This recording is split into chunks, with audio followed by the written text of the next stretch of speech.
Welcome to Jeet Mantra classes. नमस्ते दोस्तों। कल की वीडियो में हमने इतिहास के वर्गीकरण और इतिहास के वर्गीकरण के संबंधित विभिन्न विद्वानों के मत को हमने देखा था। आज की वीडियो में हम इतिहास के विभाजन के बारे में विस्तृत रूप से चर्चा करेंगे। तो चलिए शुरू करते हैं। इतिहास को मुख्य रूप से 3 भागों में बांटा गया है। पहला प्रागैतिहासिक काल, जिसे इंग्लिश में प्री हिस्टोरिकल पीरियड कहा जाता है। प्रागैतिहासिक काल वह काल है जिसमें कोई भी लिखित साक्ष्य प्राप्त नहीं होता है, जैसे पाषाण काल। इतिहास का दूसरा विभाजन आद्य ऐतिहासिक काल के रूप में किया गया है, जिसे इंग्लिश में प्रोटो हिस्टोरिकल पीरियड कहा जाता है। यह वह काल है जहां हमें लिखित जानकारी तो प्राप्त हुई है, लेकिन उनकी लिपि को अभी तक पढ़ने में सफलता प्राप्त नहीं हुई है, जैसे सिंधु घाटी की सभ्यता, इंडस वैली सिविलाइजेशन। और दूसरा है वैदिक काल, वैदिक पीरियड। अब हम इतिहास के तीसरे विभाजन को देखेंगे। तीसरा है ऐतिहासिक काल, हिस्टोरिकल पीरियड। यह वह काल है जहां हमें लिखित साक्ष्य प्राप्त हुए हैं तथा उन्हें पढ़ा और समझा भी जा चुका है, जैसे महाजनपद काल से आगे का समय, बौद्ध काल, जैन काल, मध्यकाल और आधुनिक काल। अभी तक हम लोगों ने इतिहास के तीनों चरणों को देख लिया, प्रागैतिहासिक काल, आद्यऐतिहासिक काल और ऐतिहासिक काल। अब हम प्रागैतिहासिक काल के बारे में विस्तृत चर्चा करेंगे। चूँकि प्रागैतिहासिक काल तीनों कालखंडों में सबसे प्राचीन और सबसे लंबा पीरियड है, इसलिए इतिहासकारों ने अध्ययन में सुविधा की दृष्टि से इसे 3 कालखंडों के आधार पर विभाजित किया है। पहला पाषाण काल, स्टोन एज। दूसरा ताम्रपाषाण काल, चालकोलिथिक एज। तीसरा धातु युग, मेटल एज।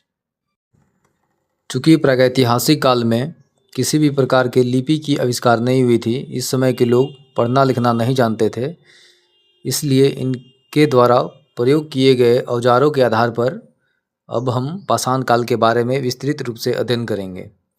पाषाण काल, स्टोन एज। यह काल मानव के इतिहास का सबसे प्राचीन काल है, जब मानव पत्थर के औजारों का उपयोग करते थे।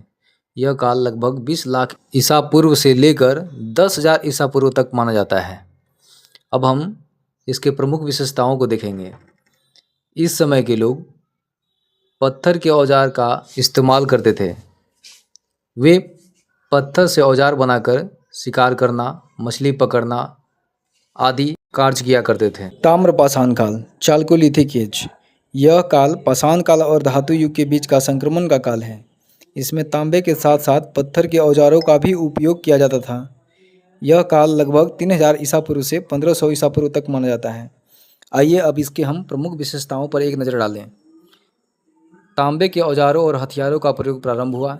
इस समय खेती की शुरुआत हुई, लोग पशुपालन करने लगे, मिट्टी के बर्तन बनाना और उनका उपयोग बढ़ा। इस समय अस्थायी ग्रामों की भी स्थापना हुई। अगला है धातु युग, मेटल एज। यह काल मानव के विकास का उन्नत चरण है, जब उसने कांसे, तांबे और लोहे धातु का उपयोग करना शुरू किया था।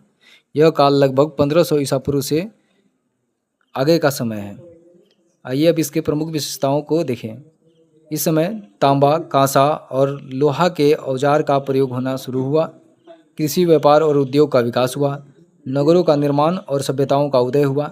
सामाजिक संगठन और शासन व्यवस्था विकसित हुई। इस प्रकार हम कह सकते हैं कि प्रागैतिहासिक काल मानव के विकास की नींव है। पाषाण काल में मानव ने जीवन यापन के मूल साधन सीखे। ताम्रपाषाण काल में अस्थायी जीवन और खेती की शुरुआत हुई तथा धातु युग में सभ्यता और संस्कृति का। आइए अब हम पाषाण काल को विस्तृत रूप से समझने का प्रयास करें। पाषाण काल सबसे बड़ा कालखंड है, इसलिए इसे 3 भागों में बांटा गया। पहला पूरा पाषाण काल, पैलियोलिथिक एज। इस समय के लोग आखेटक एवं खाद्य संग्राहक थे। इस समय मनुष्यों द्वारा पहली बार आग का आविष्कार किया गया था। अतः यह काल मानव के प्रारंभिक और संघर्षपूर्ण जीवन को दर्शाता है। दूसरा मध्य पाषाण काल, मेसोलिथिक एज। इस समय मानवों के द्वारा पहली बार पशुपालन की शुरुआत की गई थी और मानवों ने सबसे पहले कुत्ता को पालतू बनाया। इस काल की दूसरी विशेषता मानवों द्वारा आग का व्यावहारिक प्रयोग था। इस प्रकार हम कह सकते हैं कि मध्य पाषाण काल मानव के विकास और प्रकृति के साथ तालमेल का काल था। नव पाषाण काल, न्यूलिथिक एज। इस समय मानवों द्वारा कृषि का प्रारंभ किया जा चुका था। उन्होंने अस्थायी जीवन का भी शुरुआत किया और मानवों द्वारा सबसे पहले पहिए का आविष्कार किया गया था। इस प्रकार हम देखते हैं कि यह काल मानव के अस्थायी और सभ्य जीवन की शुरुआत का प्रतीक है, नवपाषाण काल। इस प्रकार हमने देखा कि इन्हीं तीनों कालों में, पुरापाषाण काल, मध्यपाषाण काल और नवपाषाण काल में, मानव ने अपने जीवन को सरल से उन्नत बनाया और सभ्यता की नींव रखी। इसी के साथ आज के वीडियो को समाप्त करते हैं। वीडियो में बने रहने के लिए धन्यवाद। अगर आपको हमारा कंटेंट पसंद आ रहा हो तो वीडियो को लाइक, सब्सक्राइब तथा कमेंट करना न भूले। जय हिंद।